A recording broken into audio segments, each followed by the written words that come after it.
Hello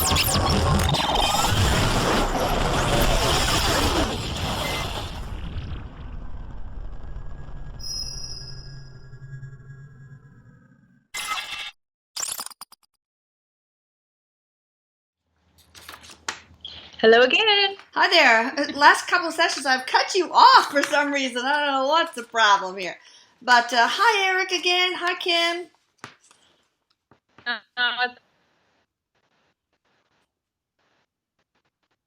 Uh-oh, it's real. He says, "What's up again, Mom? What's up?"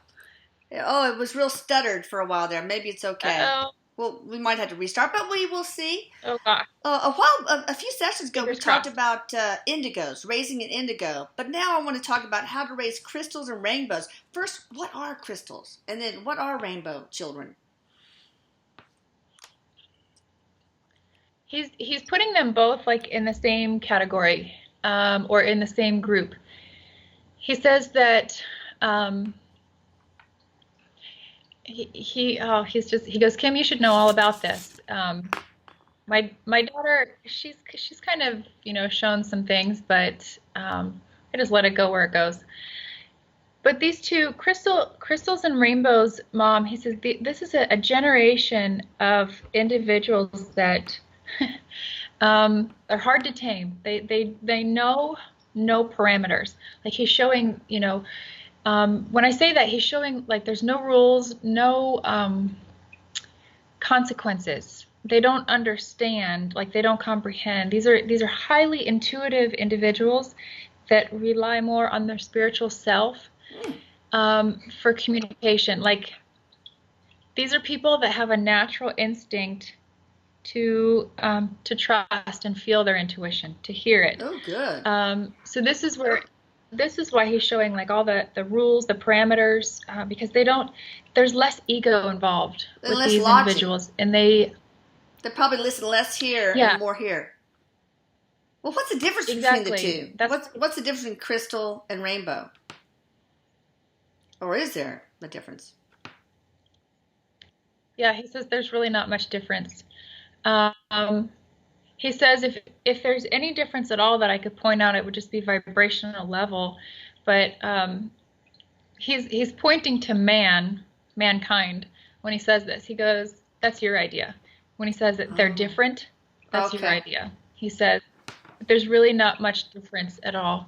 These are individuals that know and have a deep connection with their intuition, and that's always primary for them. That's always first. So you're going to see, this is Mom, where he's showing like this huge wave of consciousness shifting to a higher vibration. This is where you're going to see that happen among, he says the children right now being born, okay, so, okay, I don't even know where to start. He's saying the children being born right now, like ages 10, 12-ish, okay, and under, he's showing are all very much incorporated in this vibration. And this is why you think all these newer generations, even like some teenagers too, and going up, he's kind of going up into the teens and some in the 20s. This is why the newer generations look rebellious or look careless, reckless, because it's like they know themselves on a deeper level, but it's hard to find placement in this society, in the societies that we've created because of rules and consequences. And here I thought we just spoiled them. Well, he's showing like it manifests differently though. And the way we view and judge those manifestations is what causes the difficulties. It's what shakes everything up, he says. So as you experience these children, he says he's talking about rainbow children specifically. These are children that you're going to see, or people too, older kids, that you're going to see a lot of parallels with. For example, you might be at work and your daughter, let's say your daughter is a rainbow, and at work you're thinking about your daughter all day, and your daughter at school, has something happen or whatever. So it's like the simultaneity of the connections, like the telepathic connections, always being parallel. So like maybe even sharing the same dreams. That's like my daughter and I had the same dream about little red ear slider turtles slipping off the bow of a boat. I said that in one of our sessions. And we had the same exact really random dream. So that's so weird. Okay, so that's what you mean. Yeah. Cool. Yeah. Having those parallels happen like that. You'll see that a lot with it's just a little tweak in the vibration, he says, with the rainbows. So I asked him, I said, well, do they just have those parallels with their parents? And he said, just mostly, yeah. What is it? They're able to tap into like telepathically or something, or why the parallels? He says, don't think of it as tapping in as much as it's a place where you reside, and that's why you experience like these simultaneous events or like these sharing, parallels. More sharing energy? Yeah. Okay, got it. Yeah. He says, Mom, think about it like this. If you both were sitting in the same room on the same couch, you would see the same things, right? Mm-hmm. So this is the same. It's like you're in the same vibration, so you experience the same things. But in order to actually transcend and come into the human physical plane is pretty rare. Yeah. So when you do have those simultaneous dreams, thoughts, and you say, oh, I was thinking about you all day. Oh, I was thinking about you all day too. That's crazy, whatever it may be. When it actually transcends into the human awareness, that consciousness, he says, he was doing a slow clap. He said, you should be proud because it's rare for that to happen. Yeah. It's happening more and more. But now with the crystal children, this is interesting. This is a little different. He's showing like the crystals a little different. So with the rainbow children, said they a lot different. Of that. Wait, I don't get it. You just got to saying they're different. Is it because they're the same but on a different spectrum? Because you're contradicting yourself, Erik. Sort of. Well, this is what he's saying. Like with the rainbows, they experience those the telepathy or that simultaneous interactions with parents, whereas the crystals experience it with each other, not necessarily their parents. Okay. All right. So he's showing them like it could be your best friend. It could be someone you just met, and then all of a sudden you're having the same thoughts, and so the crystals more so are they're very similar to the rainbows vibrationally, but as far as where their experiences manifest into the physical plane, it's more so with each other instead of with their parents. Okay. These two are individuals. I feel like they are probably even more radically. These are his words. They're even more radically outside of, or he places them outside of rules, organized settings. That's interesting. I guess I never knew that. Erik goes, Kim, you're one of them. So, okay. And here's an example. And this I guess it makes sense. I have never been somebody who, me personally, where it does not make sense to me to clock in 9 to 5. I don't understand the 9 to 5 clock in, clock out thing. It's never made sense. It's never worked. It's never felt right. Can never make it work in my life for a long period of time. So he's saying that crystal children or crystal people, this is one of the ways you'll see like those set organized rules, organizations, and even the consequences just don't make sense. Like there's no comprehension. Okay. So when you see, this is when you see not necessarily kids or people that get in trouble a lot, but they're the outsiders. They're the ones that do things differently. Simultaneous, like telepathic communication, he's showing happens often with these people, but it's more known. than like with rainbows. It's more prevalent, I guess would be the right word. Quick personal question. My two grandchildren, Arlene and Easton, what are they? Are they crystals or are they rainbows? Arlene and Easton? No, Arlene is crystal for sure. He went, like, that was real quick.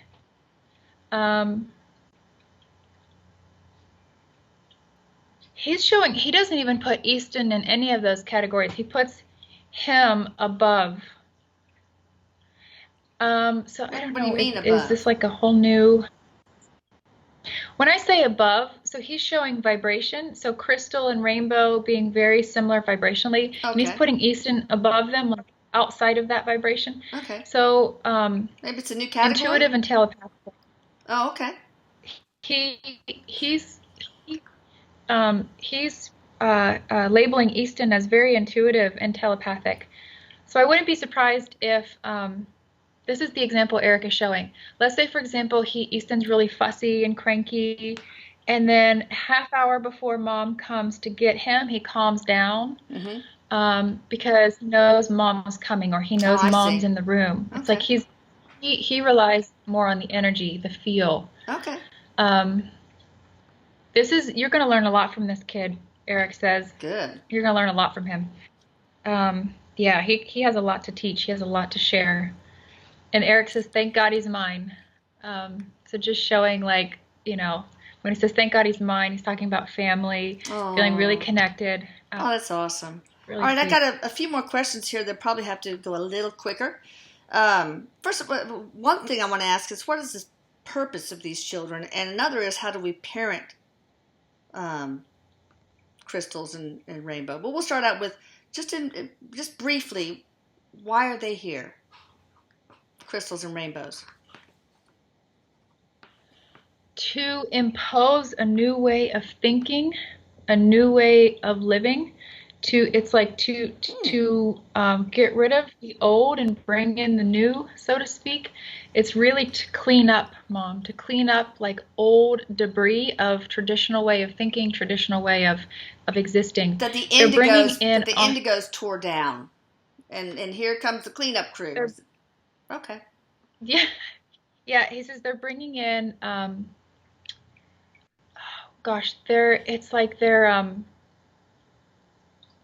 this is a whole new wave, a whole new vibrational awareness that they're bringing in. Okay. So let them teach you, let them show you first. Are there any traits beside intuition and telepathy that we need to look for to identify our kids as crystals and rainbows? These are blog member questions. Yeah, he says when you see them, need to be different or want to be different. Okay, a couple things actually. They're gonna look like introverts. They're gonna look like, you know, almost disgusted.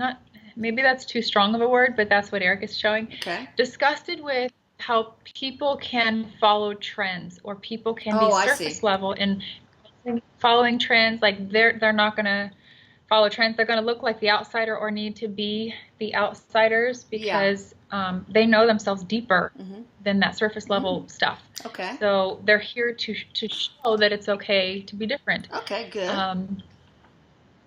Yeah. Is there any way that anything we need to keep in mind as we parent these children?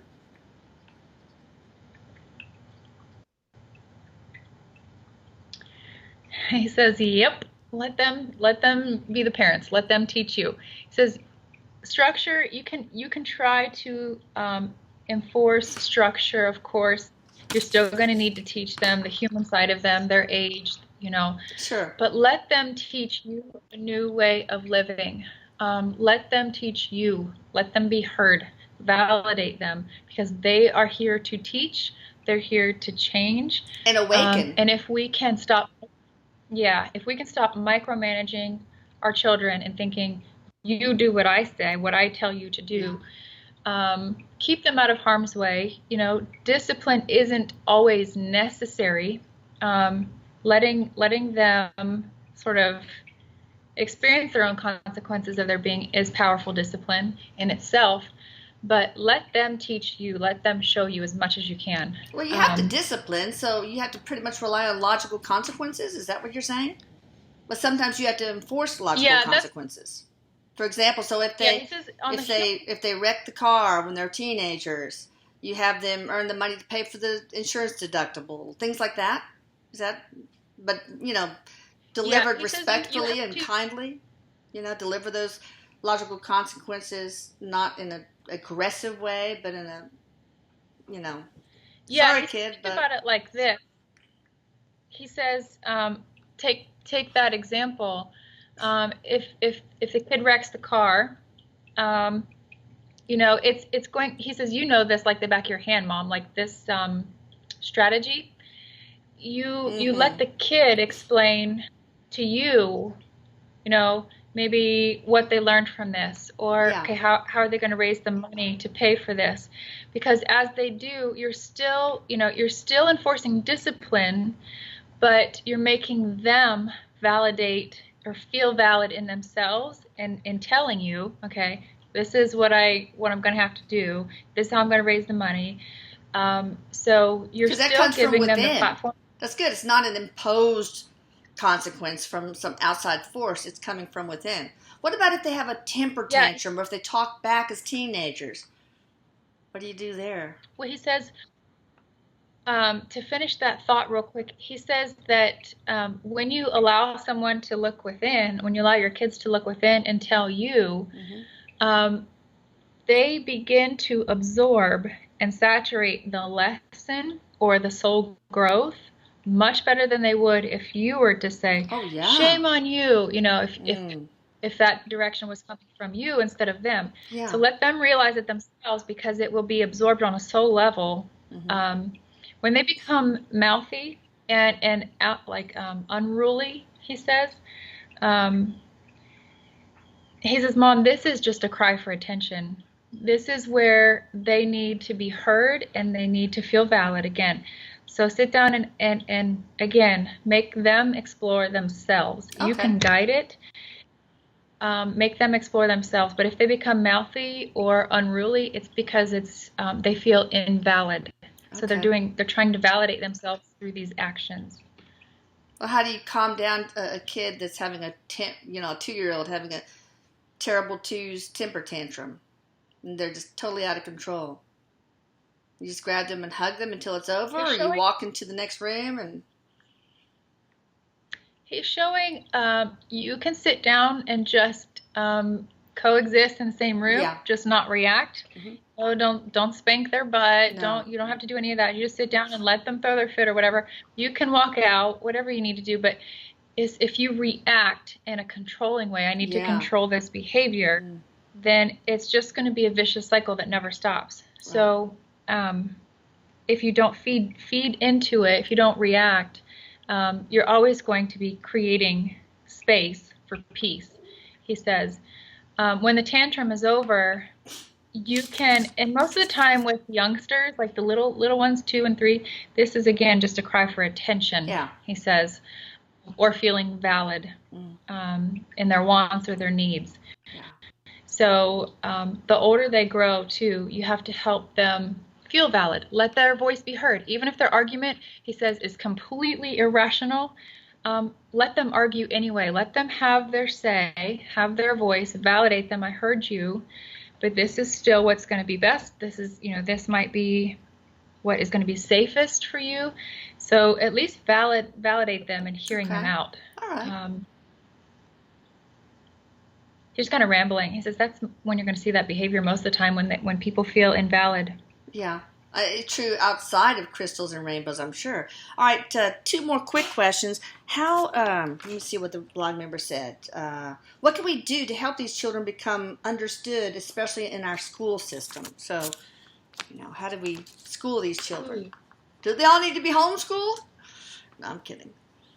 Mm-hmm. This is hard because now you're going outside the home into guarded or protected territory, like where there's rules heavy. Yeah, and it is so traditional, and a lot of people in these schools are so afraid of change, he says, because they still live under, oh wow, this is Erik. He says they still live under that fucked up concept.